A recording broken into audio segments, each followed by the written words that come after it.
ಅವ್ರ ದುಡ್ಡಿಗೆ ನಾವು ಅಕೌಂಟಬಲ್ ಇರ್ತೀವಿ. ಆ ದುಡ್ಡು ಯಾರು ತಗೊಂಡು ಅದನ್ನೇ ಆ ಜನರ ಪರವಾಗಿ ನಾನು ಕೇಳ್ತಾ ಇದ್ದೀನಿ ಸ್ವಾಮಿ, ಆ ಜನರ ಪರವಾಗಿ ನಾನು ಕೇಳ್ತಾ ಇದ್ದೀನಿ. ಏನ್ ಮಾಡ್ತೀರಿ ಹೇಳಿ ಈಗ? ಅದಕ್ಕೆ ಅಷ್ಟೊಂದು ಲಘುವಾಗಿ ಮಾತಾಡಬೇಡಿ. ಟ್ಯಾಕ್ಸ್ ಪೇಯರ್ ಇಸ್ ಪ್ರಭು ಆಫ್ ದಿಸ್ ನೇಷನ್. ಆ ಪ್ರಭುವಿನ ಪರವಾಗಿ ನಾನು ಅದನ್ನೇ ನಾನು ಹೇಳ್ತಾ ಇರ್ತಕ್ಕಂಥದ್ದು.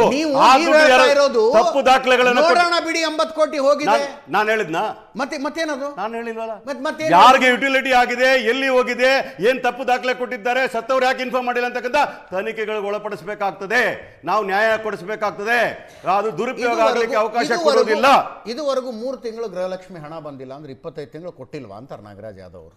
ಎಸ್ ಸುರಭಿ ಅವರೇ, ಕೊಟ್ಟಿದಾರಲ್ಲ 25 ತಿಂಗಳು, ಮತ್ತೆ 3 ತಿಂಗಳು ಯಾವ ಮಹಿಳೆಯರಿಗೆ ಸಬಲೀಕರಣ ಮಾಡ್ತಾ ಇದೀವಿ ಅಂತ ಹೇಳ್ತಾ ಇದ್ದೀರಲ್ಲ, ಅದೇ ಮಹಿಳೆಯರು ಕೇಳ್ತಾ ಇದ್ದಾರೆ ಇವತ್ತು, ನೀವು ನಮಗೆ ಭಿಕ್ಷೆ ಕೊಡ್ತಾ ಇಲ್ಲ, ನೀವೇ ಪ್ರಾಮಿಸ್ ಮಾಡಿದ್ದನ್ನ, ನೀವೇ ಹೇಳಿದ್ದು ಇದು ನಮ್ಮ ಹಕ್ಕು ಅಂತ, ನೀವೇ ಇವಾಗ ಏನ್ ಹೇಳ್ತೀರಾ ನೋಡಿ, ಭಿಕ್ಷೆ ತರನೇ ಮಾತಾಡ್ತೀರಾ.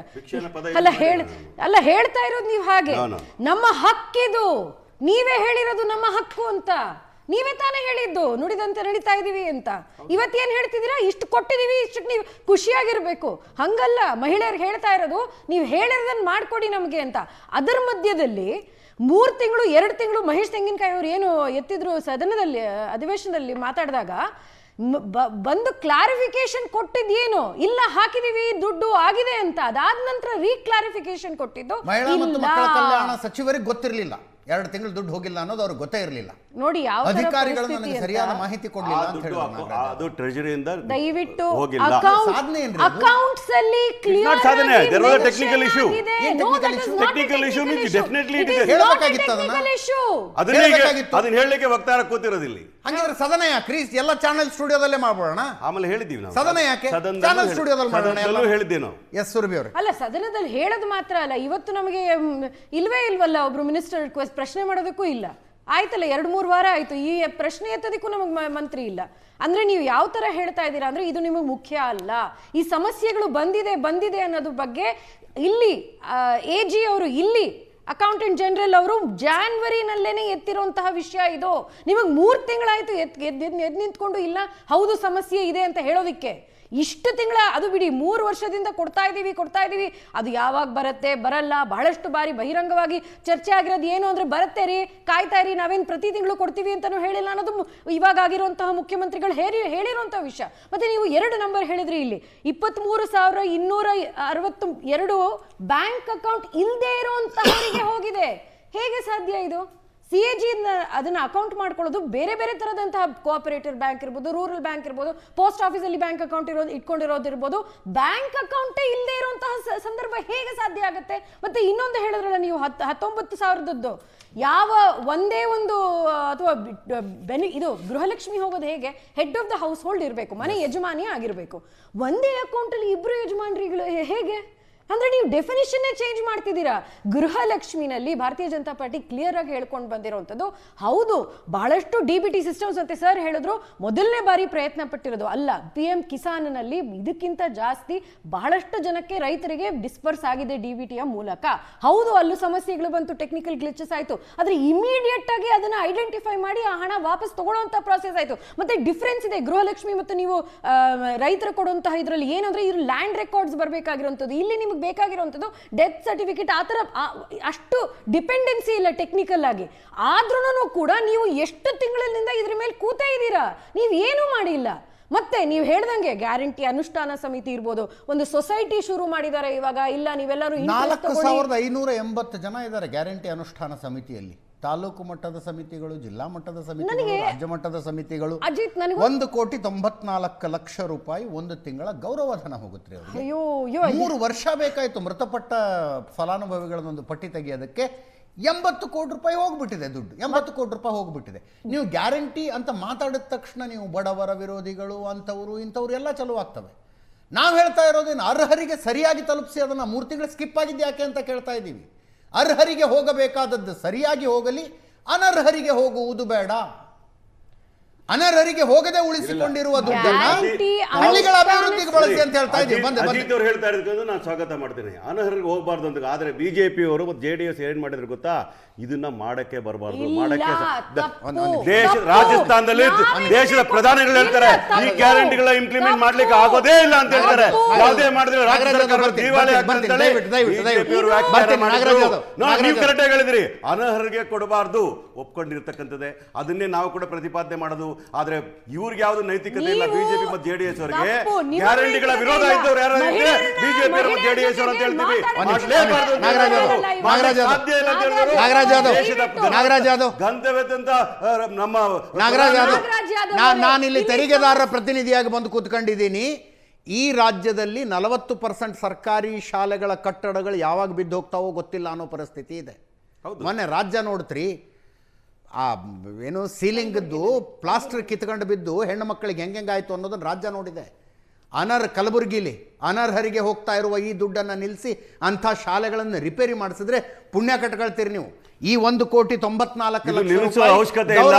ನಾವು ಅಭಿವೃದ್ಧಿ ಕ್ಯಾಪಿಟಲ್ ಏನು ಅವಶ್ಯಕತೆ ಇಲ್ಲ, ಇದು ನಿಲ್ಲಿಸುವ ಅವಶ್ಯಕತೆ ಇಲ್ಲ. ನಿಲ್ಲಿಸಿ ಅಂತ ಯಾರು ಹೇಳ್ತಾ ಇದ್ದಾರೆ? ನೀವು ಹೇಳ್ತಾ ಇದ್ದೀರಲ್ಲ, ಅವ್ರು ಕೊಡಕ್ಕೆ ಇದು ಮಾಡಬಾರ್ದಾಯ್ತು ಅಂತ. ಇವಾಗ ಏನ್ ಹೇಳ್ತೀವಿ, ಅನರ್ಹರಿಗೆ ಕೊಡುವ ಬದಲು ಅದನ್ನ ಮಾಡಿಸಿ ಅಂತ ಹೇಳ್ತಾ ಇದ್ದೀನಿ ನಾನು. ಕೊಡಬಾರ್ದು ಅಂತ ಹೇಳ್ತೀನಿ. ಗ್ಯಾರಂಟಿಗಳ ಕಂಟಿನ್ಯೂ 3 ವರ್ಷ ಯಾಕೆ ಕೊಟ್ರಿ ಅಂತ ಹೇಳ್ತಾ ಇರೋದು. ವಿಚಾರ ಇರೋದು, ಆಸ್ಪತ್ರೆಗಳಿರ್ಬೋದು, ಅವರ ಕಟ್ಟಡಗಳ ಸರಿ ಮಾಡ್ತಕ್ಕಂಥ ಕೆಲಸವನ್ನು ಮಾಡಬೇಕಾಗುತ್ತೆ. ಟೀಚರ್ಗಳನ್ನ ಕೊಡಬೇಕಾದ ಕೆಲಸವನ್ನ ನಾವು ಮಾಡ್ತಾ ಇದ್ದೇವೆ. ನಿಧಾನಕ್ಕೆ ಮಾಡಿ, ಏನು ಅರ್ಜೆಂಟ್ ಇದೆ? ನಿಧಾನಕ್ಕೆ ಪ್ರಶ್ನೆ ಅಲ್ಲ, ಮಾಡಿ, ಏನು ಅರ್ಜೆಂಟ್ ಇದೆ? ಇಷ್ಟೆಲ್ಲ ಮಾತಾಡ್ಬೇಕಾದ್ರೆ ನೀವು ಪ್ರಶ್ನೆ ಮಾಡ್ತೀವಿ, ಪತ್ರಕರ್ತರ ಪ್ರಶ್ನೆ ಮಾಡ್ತೀರಿ, ಒಪ್ಕೊಳ್ತೀರಿ.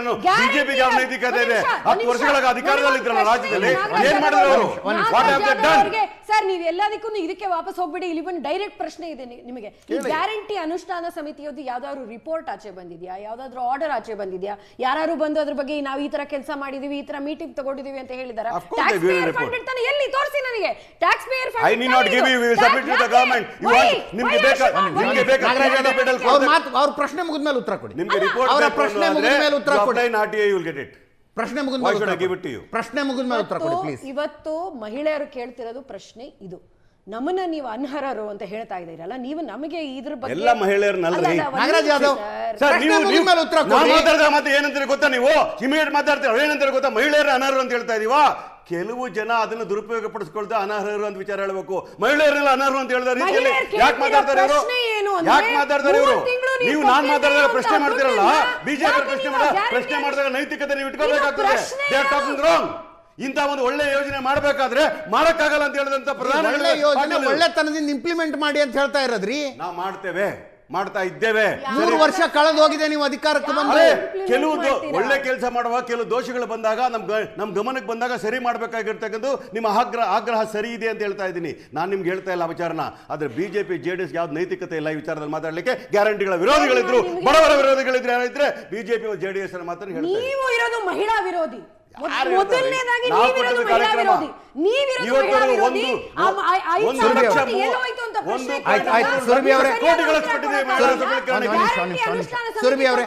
ದುಡ್ಡನ್ನ ನೀವು ಅದನ್ನೇ ಮಹಿಳೆಯರಿಗೆ ಕೊಡಬಹುದು. ದೊಡ್ಡ ಯೋಜನೆ 1,20,00,000 ಫಲಾನುಭವಿಗಳು ಸ್ವಲ್ಪ ಆಚೆ ಈಚೆ ಆಗಿದೆ.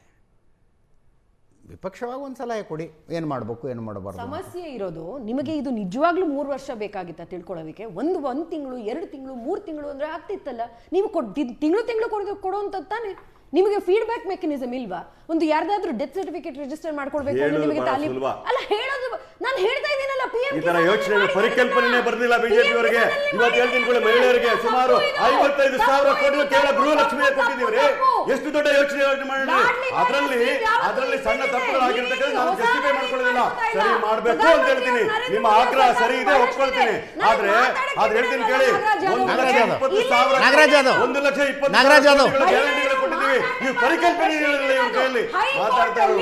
ನಾಗರಾಜ್ ಯಾದವ್, ಹೆಂಗೆ ನಿಮ್ಮ ಪಕ್ಷ ನಿಮ್ಮನ್ನ ನಿಮ್ಮ ಸ್ಟ್ಯಾಂಡ್ ಅನ್ನು ಡಿಫೆಂಡ್ ಮಾಡೋದಕ್ಕೆ ಕಳಿಸಿದ್ಯೋ ಹಂಗೆ ಅವರಿಬ್ಬರು ಪಕ್ಷಗಳು ಅವರನ್ನ ಅವರವರ ಪಕ್ಷದ ಸ್ಟ್ಯಾಂಡ್ ಅವ್ರಿಗಿಂತ ಜಾಸ್ತಿ ನೀವೇ ಅವ್ರ ಪಕ್ಷದ ರೀತಿಯಲ್ಲಿ ನಮ್ಮನ್ನ ಪ್ರಶ್ನೆ ಮಾಡುವಾಗ ಅವ್ರ ಕೆಲಸನೇ ಉಳಿದಿಲ್ಲ. ಇಲ್ಲಿ ನೀವು raise the issue, they are continuing the same.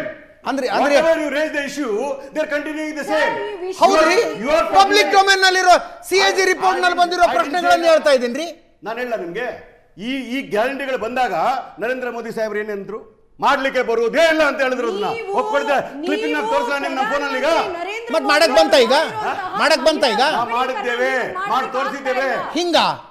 ಏನು ಹಿಂಗ ನಾಗರಾಜ್ ಯಾದವ್? ಅರೆ ಒಂದ್ ಸಣ್ಣ 2-3 ತಪ್ಪುಗಳಾಗ್ಬೋದಕ್ಕೆ ಅಲ್ರಿ, making it so big issue of it. ಅದೇ ಗೃಹಲಕ್ಷ್ಮಿ ವಿಚಾರ ಹೇಳ್ತೀನಿ ಕೇಳಿ. 55,000 ಕೋಟಿ ರೂಪಾಯಿ ಕೊಟ್ಟಿದೀವಲ್ಲ, ಅದಕ್ಕೆ ನಾವು ಅಭಿನಂದನಾರ್ಹ ಅಲ್ವಾ? ಟೋಟಲ್ 1.2 ಲಕ್ಷ ಕೋಟಿ ರೂಪಾಯಿಗಳನ್ನ ಟ್ಯಾಕ್ಸ್ ಪೇಯರ್ ದುಡ್ಡನ್ನ ನೇರವಾಗಿ ಬಡವರ ಕೈಗೆ ಹಂಚಿದೀವಲ್ಲ, ಅದು ಇಲ್ವಾ? ನಾಗರಾಜ್ ಯಾದವ್, ಕ್ಯಾಪಿಟಲಿಸ್ಟ್ ನಾಗರಾಜ್ ಯಾದವ್, ಟ್ಯಾಕ್ಸ್ ಗಳನ್ನ ರೆಡ್ಯೂಸ್ ಮಾಡಿ. ನಾಗರಾಜ್ ಯಾದವ್, ಒಂದು ನಿಮಿಷ. ನಾಗರಾಜ್ ಯಾದವ್, ಕಾರ್ಪೊರೇಟ್ ಟ್ಯಾಕ್ಸ್ ಗಳನ್ನ ರೆಡ್ಯೂಸ್ ಮಾಡಿದವರಿಗೆ ಈ ಪ್ರಶ್ನೆಗಳು ಕೇಳೋದು. ನಾಗರಾಜ್ ಯಾದವ್, ಒಂದ್ ನಿಮಿಷ. ಬಂಡವಾಳಶಾಹಿಗಳ ಸಾಲವನ್ನು ಮನ್ನಾ ಮಾಡಿದಾಗ ಕೇಳೋದಿಲ್ಲ.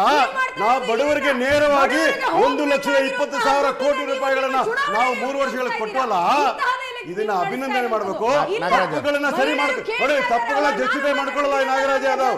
ಸರಿ ಮಾಡ್ಕೋಬೇಕು, ಸರಿ ಮಾಡ್ಕೊಳ್ತೀವಿ. 3 ತಿಂಗಳು ಕೊಟ್ಟಿಲ್ಲ ಅಂತ ಹೇಳ್ತೀರಲ್ಲ, 25 ತಿಂಗಳು ಕೊಟ್ಟವಲ್ಲ. ಏನ್ ಸರ್ ಆರ್ಗ್ಯುಮೆಂಟ್? ಬಿಜೆಪಿ ಅವರಿಗೆ ತಪ್ಪುಗಳನ್ನ ತೋರಿಸಿದ್ರ ಸಿಎಜಿ ರಿಪೋರ್ಟ್ ತಗೊಂಡು ತೋರಿಸ್ತಾರೆ. ರಚನಾತ್ಮಕವಾಗಿ ತಾಕತ್ತಿದ್ರೆ ಯು ಫೌಂಡ್ ಔಟ್. ಅದನ್ನ opposition leader Nagaraj Yadav, find out. Nagaraj Yadav, Nagaraj Yadav, ಇದು ಅತಿ ಆಯ್ತು. ನಾಗರಾಜ್ ಯಾದವ್, ಒಂದ್ ನಿಮಿಷ. ಸುರ್ಭಿ ಅವರೇ, ಪ್ಲೀಸ್. ನಾಗರಾಜ್ ಯಾದವ್, ಇದು ತುಂಬಾ ಜಾಸ್ತಿ ಆಯ್ತು. ನಾಗರಾಜ್ ಯಾದವ್, ಅವ್ರಿಗೆ ತಾವು ಮಾತಾಡೋದಕ್ಕೆ ಅವಕಾಶ ಕೊಡಬೇಕು. ಅವರು ಡಿಬೇಟ್ ಮಾಡೋದಕ್ಕೆ ಬಂದಿರ್ತಾರೆ. ಅವರು ಡಿಬೇಟ್ ಮಾಡೋದಕ್ಕೆ ಬಂದಿರ್ತಾರೆ. ನಾನು 26 ನಿಮಿಷದಲ್ಲಿ 3 ಸಲ ತಾವು ಹೇಳಿದ್ರಿ 3 ತಿಂಗಳು ಸ್ಕಿಪ್ ಆದ್ರೆ ಏನಾಯ್ತು, 25 ತಿಂಗಳು ಕೊಟ್ಟಿಲ್ವಾ? ದುರುಪಯೋಗ ಆಗಿಲ್ಲ. ಬಿಜೆಪಿ ನಾಗರಾಜ್ ಯಾದವ್ ಯಾರ ಮನೆಗೆ ಹೋಗಿ ತೋರಿಸ್ಲಿಕ್ಕೆ. ಒಂದ್ ನಿಮಿಷ ಸರ್, ರಚನಾತ್ಮಕ ಬಿಜೆಪಿ ಇದನ್ನೇನ ಕಂಡು ಹಿಡಿದೆ ಆದ್ರೆ ನಾನು ಅವ್ರಿಗೆ ಅಭಿನಂದನೆ ಸಲ್ಲಿಸ್ತಾ ಇದೆ. ಸಿಎಜಿ ರಿಪೋರ್ಟ್ ಹೇಳ್ತಾರೆ, ನಾವು ಈ ಲೋಪದೋಷಗಳನ್ನ ಸರಿ ಮಾಡುತ್ತೇವೆ. ಯಾರಾದ್ರೂ ಮೋಸ ಮಾಡಿ ತಗೊಂಡಿದ್ದಾರೆ ರಿಕವರಿ ಮಾಡ್ತೇವೆ. ಅಜಿತ್ ಅವ್ರು ಕೇಳಿದ ಪ್ರಶ್ನೆಗೆ ಅಜಿತ್ ಅವರಿಗೆ ಉತ್ತರ. ಸಣ್ಣ ಬ್ರೇಕ್.